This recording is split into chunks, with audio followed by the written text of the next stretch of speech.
Good morning! Happy Saturday! Sarap sarap lang humilata kapag alam mong wala kang trabaho ngayon. Oh my God. Kanina pa ako gising mga 4:30. Anyway, dito na rin si Daddy. Ang dilim pala dati. Di ba bukas ang ilaw natin? And as usual, yan na naman siya. Umakatake na naman. Kaadikan talaga dito asawa ko. Alam niyo naman, di ba nakakapag-garo yan ng pantalon niya? O, tira niya. Hinubad niya lang. Parang pumupupulag eh. Ano ka ba? Tanggalin mo nga muna yan.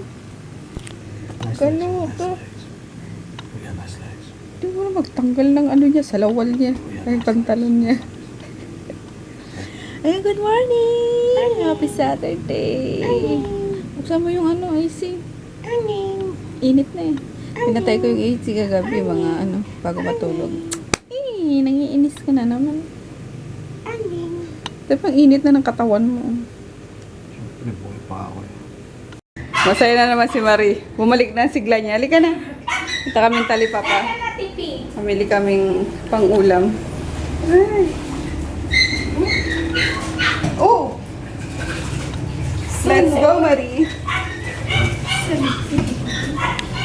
Ano yan? Dala mo? Hi, Nacho Baboy! Morning! Anong iwan ka? Panggisa lang, kuya. Huwag naman maninipis sobra. Hindi ka pala.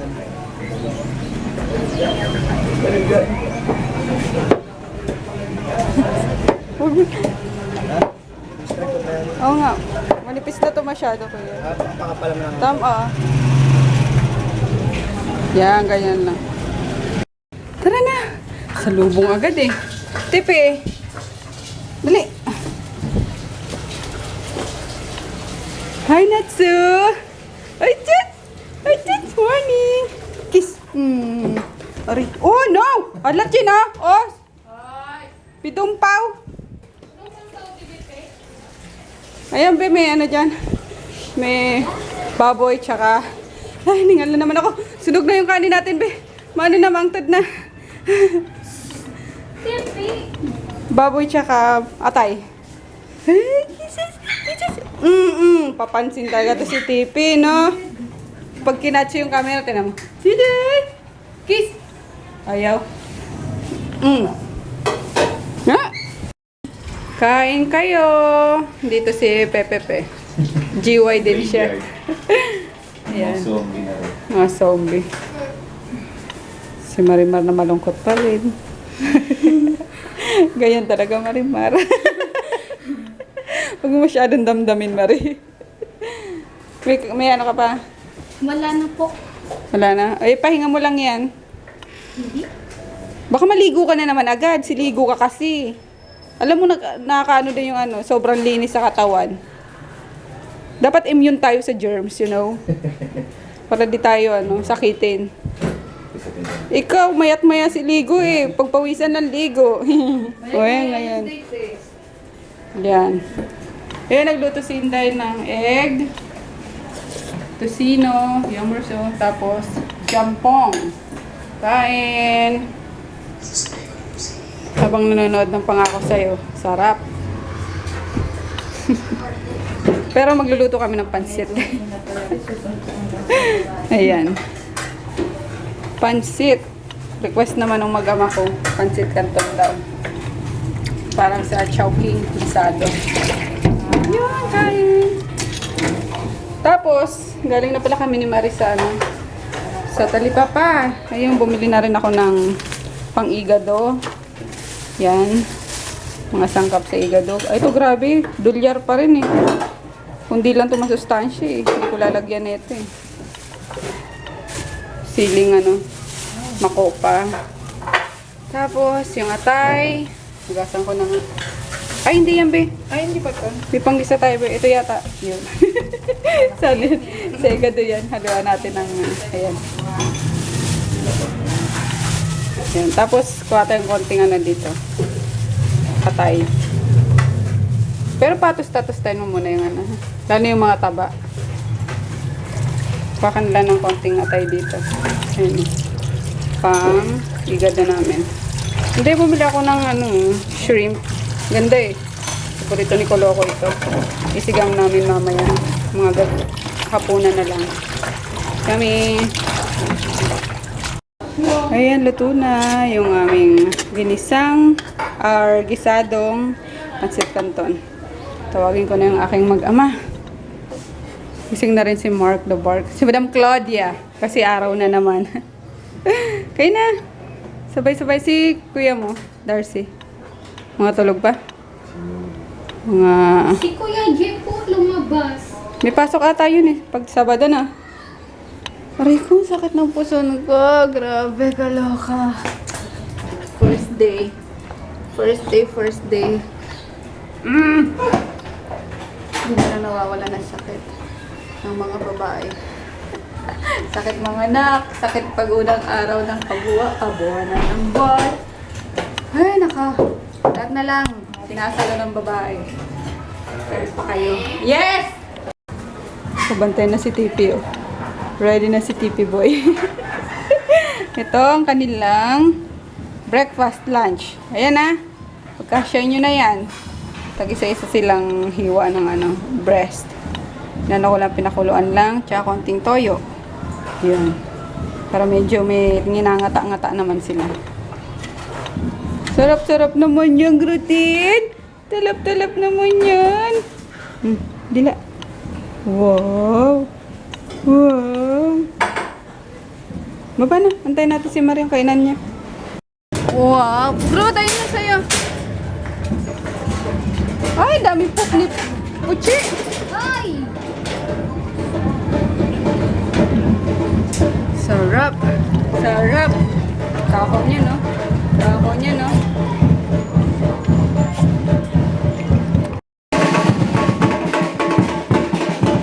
Natakot. Natakot. Lalo. Hinahanap talaga nila, oh.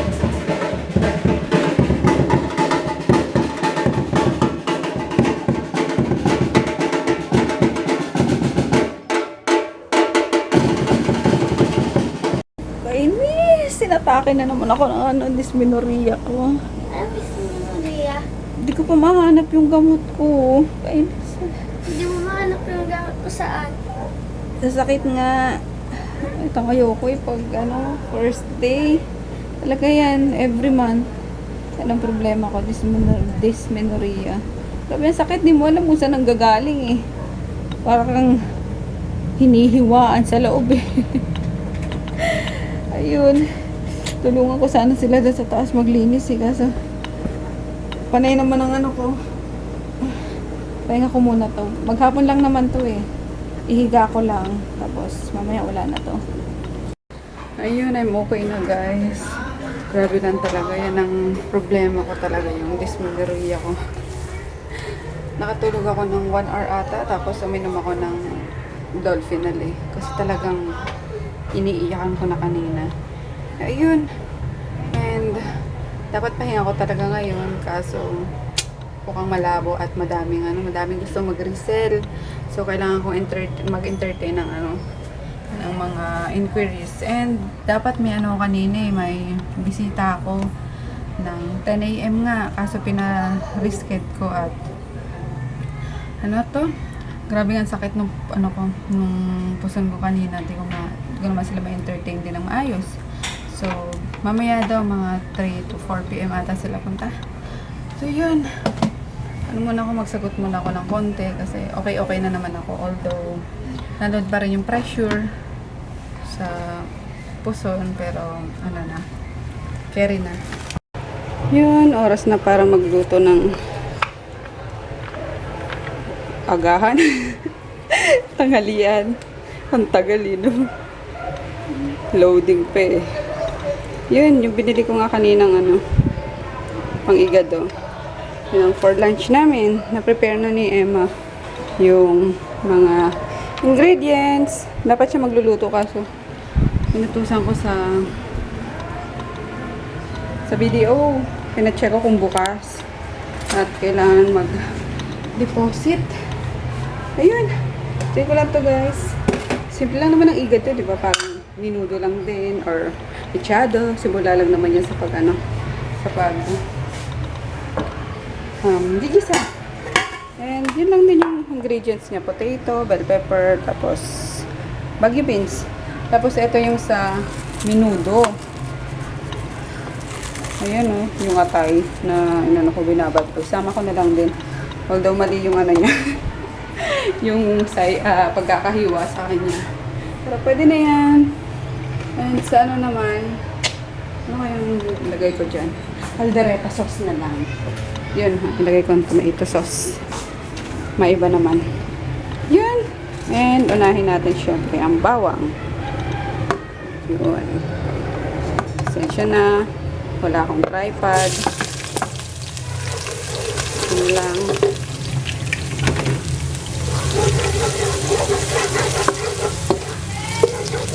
Ang gusto ko nga pala sa igado. Ay, alam ko meno pa yan eh. Wait lang. Halo ko pala siya ng konting laman. Laman ng baboy. Saan na yun? Ito yata yun. Nugasan ko na ito kanina eh. Ang gusto ko nga sa igado is malambot yung atay. Kasi pag matagal na overcook, para siyang dito. Plastic or rubber. Yun. Para siyang rubber. So, yun. Nilagay ko na rin yung sibuyas. And then, maglalagay tayo ng as usual, bay leaf. Kung taga. Ano tumatawag ba sa akin?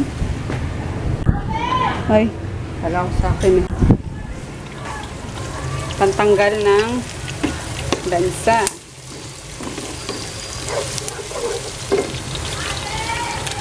Ano yung tawag ng tawag na? Wait lang.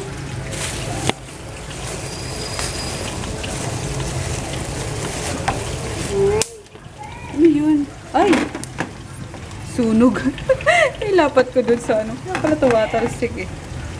Sunog yung Kaloka. Yan, hindi ka na nga. Ito rin yung pagkakahiwa sa baboy pala guys. Strips lang. And puro lang talaga siya laman. Pinatanggal ko yung mga taba-taba. Parang may konti pa naman. Sino yun? Saan yung body? Kabila. Mahirap yung tabi lang talaga ang bahay eh. Ayan, lagay natin yan. Ito muna palalambutin ko.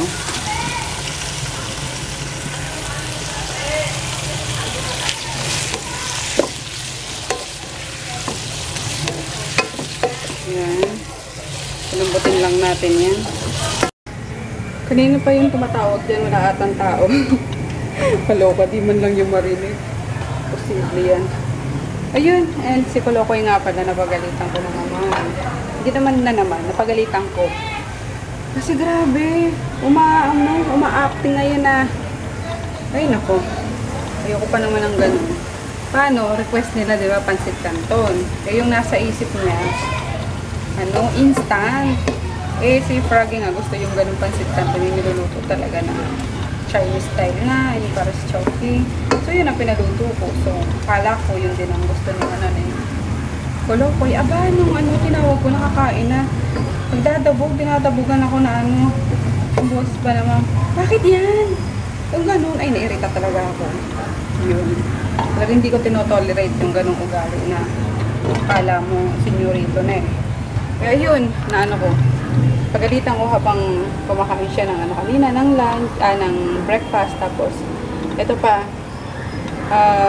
katabi ko siyang nagsisurf nga, and then hanggang sa nalobat yung cellphone ko, yun lumabas, and then siguro gutom na, sabi niya, pahingi daw ng eggnog, yung mga binili ko. Sabi ko, pambaon mo yan eh. Kasi nga, ayokong pakainin ng snack. Lalo na pag malapit na yung main meal na naman. Kakain. Sabi ko, wag na kasi malapit na mag-lunch. Ayun, sidabog na naman. So, ayun, nakatikim siya sa akin ng kurot. As in, kinurot ko talaga sa ilis ko. May pa naman ako ngayon, di ba? Monthly cranky, kaya nakurot ko yung bata. Ayun, iyak. Nandun nagmamaktol sa kwarto. Nakatalakbong. Ayoko lang kasi yung ano, yung umasta siya na, alam mo na spoiled brat na ewan. Kaya minsan pinapatikim ko yan ng sandok, ng kung anong madampot ko. Hindi naman ako sa, ano talaga, sa grabing manakit. Pag nasosobrahan lang na talagang hindi ko rin mapigil, ayun, doon lumalabas yung gayo ko. Kaya alam niya yan eh. So, kanina nakurot ko, kaya alam niya na galit na talaga ako. So, yun. Gusto ko lang sabihin na, ano guys, na hindi ako hindi ko tinatolerate yung ganyang ugali niya. At ayoko ng ganyang ugali na kalalakhan niya. So, yun. Back to cooking. Ayan na. Lumabas na yung katas niya. Pero, hindi pa malambot. Gusto ko kasi malambot na malambot. Hayaan lang natin siya hanggang sa mawala yung liquid. And then, i-add ko yung potato. Hello! Dito ka tumatambay ngayon na. Halika ka na. Ay, huwag kang bababa. Mag-spray ako ng baygon sa baba pala.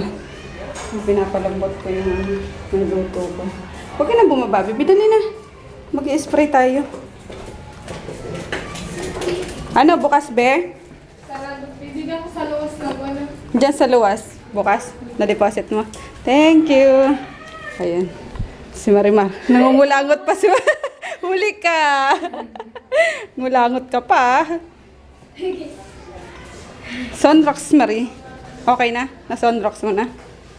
Yan. Very good. Sama mo yan, Marie.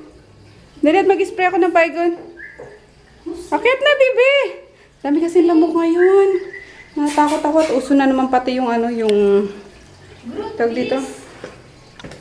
Yung dengue. So yun, spray muna ako ng baygon dito. Akit na, bibi. Dali na. Sama na kay Marie, dali. Please. Akit na, ayaw niya talaga nakabantay. Sige, mamadaliin ko na lang dito. Yan tayo. Yan na, niluto ni Emang ano. Igado. Kain na, Maria. Laging mahina yung ano mo. Pakira ano. Maluya permi. Di ko natulugod na sa sawod. Kain. Tapos gumagawa pala ako ng ano. Nung chicken spread. Yun, hindi ko pa tapos. Talagyan ko pa ng sibuyas. Mamaya na. Kain na muna ako. Gutom na ako. Nagulat si Groot. Dapat sigawa akong bisit. Ano pinapanood ko sa Facebook, yung pagkikita kanina nila, Yaya Dab tsaka ni Alden. Kainis! Actually, kanina napanood ko din yun. Kasama ko si yung kapatid ko. Kasi nagsisigaw nga. Nakisigaw na rin ako kanina. Kaso, inaantay ko nga yung upload ng Itbulaga mamaya sa page nila. Ayun, kaloka tong Aldab na to. Walang matanda o bata. Lahat kilikiligi. Kaloka. Ayun. Lakas ng ulan, grabe. Ano nga pala kami, nagmerienda kami. Kaya, ayun, busog na naman. Lagi na lang busog. Ay, napo. Taba na naman tayo nito. Hirap pa naman mag-diet. Ngayon, nantay ko na lang yung bisita ko. Paano na lang daw, papasok na sila ng dito sa lugar namin. Nabot na nga ng ulan, kawawa naman. Ayun si Mea, yung bisita ko, ginabi na. Ay, Tita Moni. Ayan, nakarating din tita. Ayun yung anak niya, isa na lang natira. Nandun na, nakalabas na. Sumunod na sa tatay. Ayun! Palis na rin sila. Actually, binigyan niya ako ng tahong. Oh, ang dami. Thank you, Mean. Ayun, oh. Tahong. Yung Michelle. Yan. Thank you. Mahiyain. Ano yung gawin yung ano? Uwi na sila. Tinoy. Tsaka Uwi na sila. yung mga ice candy. Mm. Sabi ko ngayong December magkaroon lang ako ng rem. Sigurado yan. Good night, bibis. Good night. Good night, good night. Diyan ka lang, bibi. I-edit muna ako. Lalabas pa mamaya. Ayan, guys. Naka-uwi na sila, Mean. I mean, umuwi na. Naka-uwi na, sa biyahe pa sila. Ayun, ingat kayo, Mean. Thank you sa pasalubong nyo ulit. Salamat. Yan, sayang nga daw yung malis agad eh. No, bebe, wala ka tuloy playmate, no? daw kasi ang pansinin ng mga anak ni Ate Emma. Hindi mo naman kasi kinakausap eh. Nahiya ako eh. Bakit ka nahihiya? Para, Siyempre, first time nila dito, dapat ikaw yung kumakausap sa kanila. masyado mahihain ako pag may bagong mga bata. Oh, tut. Ayun. Nahiya din daw siya kaya parang hindi sila nagpapansinan kanina. Pero mabait yung anak ni Ben. Ayun. And, wala na akong gagawin. Pero pinagpawisan ako dun in fairness. Ang init kasi, umulan na naman eh. Parang malamig naman eh. Fairness malamig kahit umulan. Eh, dito sa loob ng kwarto, ano ka ba? Lumabas ka, linsangan. Ayun nga, mag-edit na ako guys, para para ma-upload na. Borlo. Nakaalis na rin si Daddy. Tapos bukas, maglalaban na naman. Yun, Paliguan na rin si Groot. Umaga tayo anak sa umaga kami sa dentist bukas. Kaya kailangan matulog agad. Kasi sakit-sakit na ng ngipin ko. Kailangan talagang magpa-adjust. Ayun guys, see you tomorrow. Good night. Good night, bebe. Good night.